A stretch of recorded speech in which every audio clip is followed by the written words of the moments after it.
শীতের ছোটবেলায় এত বড় বাড়ি পরিষ্কার করে সংসারের সমস্ত কাজ গুছিয়ে সন্ধ্যায় গেলাম বইমেলায়। শুভ সকাল বন্ধুরা, আমি টুকুন।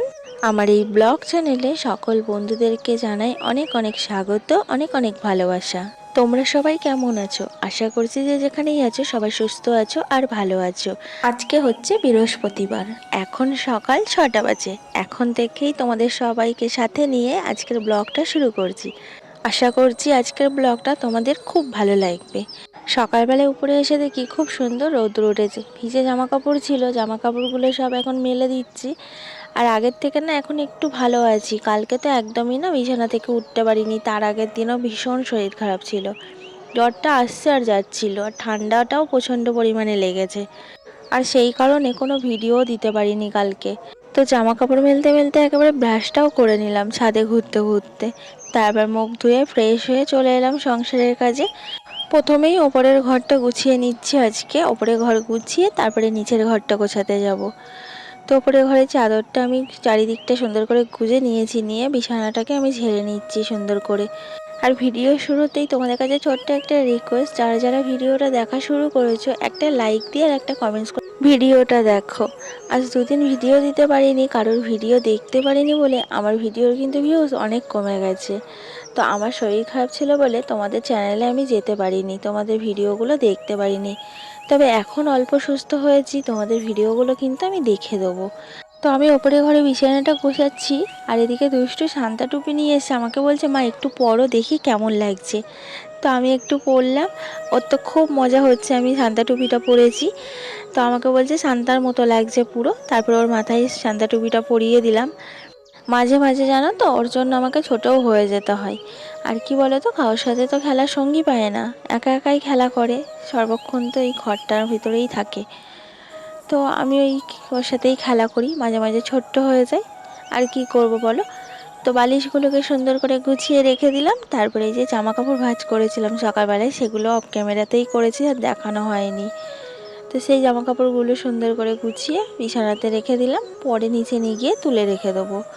আর এই ঘরে তো শোয়া হয় না বিছানাতে, পাশে রেখে দিলেও অসুবিধা হয় না। তো যাই হোক, তারপরে ঘরটাকে ভালো করে ঝাড় দিয়ে নিচ্ছি। আজকে ওপরটা পুরো গুছিয়ে তারপরে যাব নিচটা গোছাতে। আর আজকে নিচে গিয়ে এক্সট্রা কাজ আছে, সেই কাজটা আগে করব, তারপরে নিচের ঘরটা গোছাবো। তো ওপরে ঘরটা ভালো করে এখন ঝাড় দিয়ে নিচ্ছি। দেখো খাটের তলা টলা আমি সব ভালো করে ঝাড় দিয়ে বার করলাম। আর সব কিন্তু দেখবে কাগজ কুচোনেই আছে। তো এই যে দুষ্টু বুড়োটা আমার সারা ঘর কাগজ কুচিয়ে রেখেছে।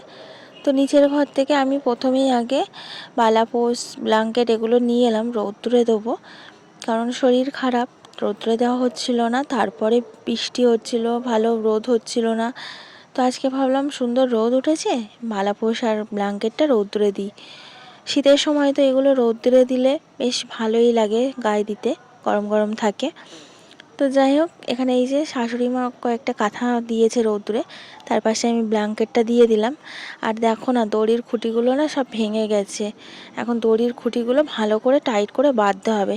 আর সে কি আর আমাদের কাজ বলো, বাড়ির ছেলেরা যদি না করে দেয়, কবে থেকে দাদাভাইকে বলছি, দাদাভাইয়ের আর সময়ই হচ্ছে না।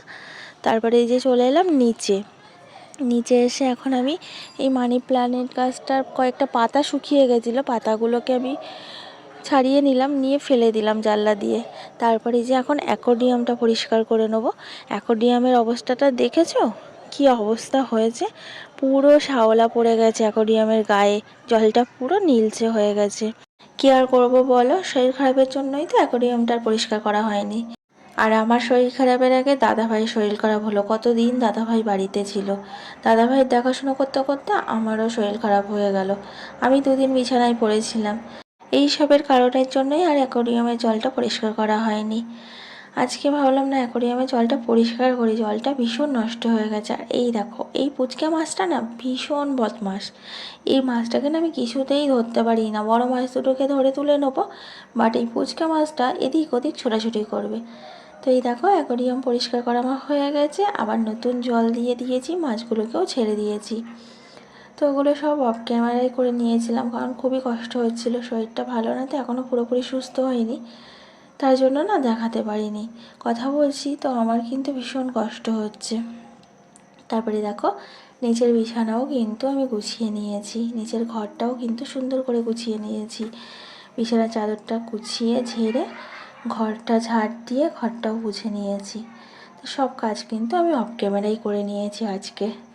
আজকে আর দেখানোর সুযোগ হলো না, কারণ খুবই কষ্ট হচ্ছিল, তাই জন্য না দেখাতে পারিনি। তো যাই হোক, আমি যখন অ্যাকোয়ারিয়ামটা পরিষ্কার করেছিলাম তখন আমার পিসির মেয়ে ফোন করে বলে আমরা 4জন যাচ্ছি। তো আমি সব কাজগুলো তাড়াতাড়ি সব সেরে নিয়ে একেবারে স্নানটা সেরে নিয়েছি, নিয়ে এখন দেখো সিঁদুরটাও পরে নিয়েছি। এখন ওপরে যাব, জামাকাপড় কেচেছি, জামাকাপড়গুলো মেলবো, তারপর রান্নাঘরে ঢুকবো। এখনও ওরা আসেনি, ওদের আস্তে আস্তে দুপুর হয়ে যাবে। তো ওরা আসার আগে আমি রান্নাটা সেরে নেবো, কারণ ওরা চলে এলে রান্না করতে আর ভালো লাগবে না, কারণ অনেক দিন পর দেখা হবে, একটু কথা হবে। তাই ভাবছি ওরা আসার আগেই রান্নাটা সেরে নেবো। তো দেখো উপরে চলে এলাম জামা কাপড়ের বালতি নিয়ে। দেখো উঁচু উঁচু এক বালতি জামা কাপড় কেচেছি। তো ভালাপোষটা রোদ্রে দিয়ে দিয়েছিলাম, সেই ভালাপোষটা এখন ভাঁজ করে তুলে নিচ্ছি। জামা কাপড় মেললে না জল পড়বে টুকরে টুকরে। তো ভালাপোষটা এখন তুলে আমি মাদুরটাতে রেখে দেবো, তারপরে জামা কাপড়গুলো সব মেলে নেবো।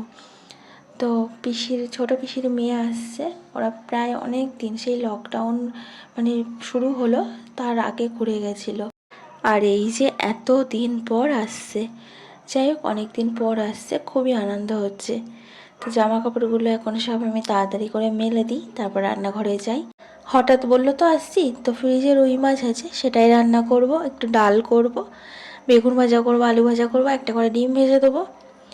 আর কালকে 25শে ডিসেম্বর ছিল, রাত্রেবেলায় চিলি চিকেন করেছিলাম, তো সেই চিলি চিকেন আছে, সেটাই দিয়ে দেবো। তো এটা দিয়েই দুপুরটা কাটিয়ে দেবো, তারপর রাত্রেবেলায় দেখা যাবে কি করা যায়। তো এদিকে দেখো দুষ্টুটা আমার ক্লিপের কোটও দিয়ে গেল।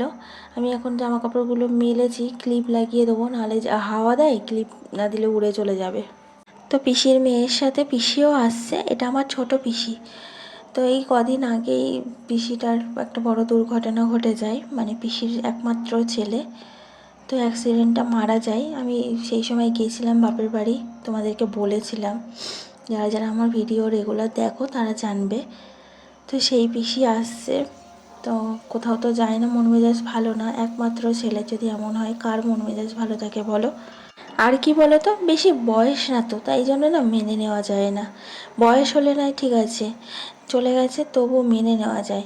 আর বয়স তো বেশি না, আমার থেকে 1 বছরের বড়। তো খুবই খারাপ লাগে, এখনও ভাবতেও না অবাক লাগে, কেমন যেন হট করে কী সব হয়ে গেল। তো যাই হোক দেখো, একদিকে আমি ফুলকপি আলুটা কষিয়ে নিচ্ছি, আর একদিকে মাছ ভেজে নিচ্ছি, কারণ বেলা হয়ে গেছে, ওরা আবার চলে আসবে। তো এদিকে তরকারিটা কষিয়ে আমি জল ঢেলে দেবো, ততক্ষণ আমার এদিকে মাছটাও ভাজা হয়ে যাবে। তো তরকারিটা ফুটে উঠলে মাছগুলো দিয়ে দেবো। একটাই ফুলকপি ছিল, তো ফুলকপিটা থেকে আবার কয়েকটা ফুল আমি এই কালকে খিচুড়ি করার জন্য ভেঙে নিয়েছিলাম। কাল অনেকটাই শরীর খারাপ ছিল, তো রান্না করতে পারছিলাম না, ডালে চালে ফুলকপি আলু দিয়ে খিচুড়ি করেছিলাম।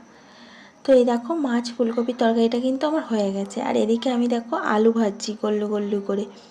তো এইভাবে আলু ভাজা খেতে আমার ছেলেমেয়ে দুজনেই ভালোবাসে, আর আমি এইভাবেই আলু ভাজি ডালের পাতে যখনই ভাজি।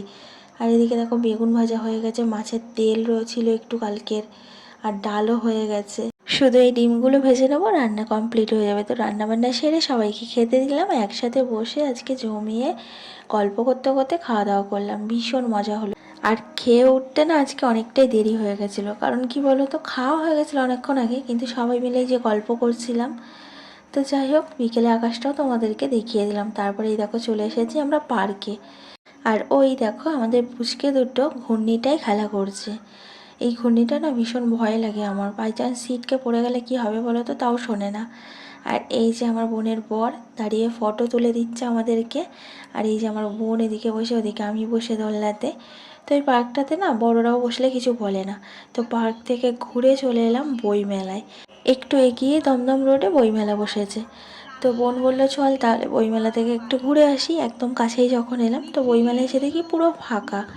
তো এইটা আমার বোনের মেয়ে, আর ওই যে আমার ছেলে দেখো ছোটাছুটি করছে, ও তো এক জায়গায় চুপ করে দাঁড়াবে না, বদমাস। তো বইমেলাটা আমার মেয়ে ওই ঘুরে ঘুরে দেখছে, আর আমিও কিন্তু আমাদের দমদম বইমেলাটা ঘুরিয়ে তোমাদেরকে দেখিয়ে দিলাম।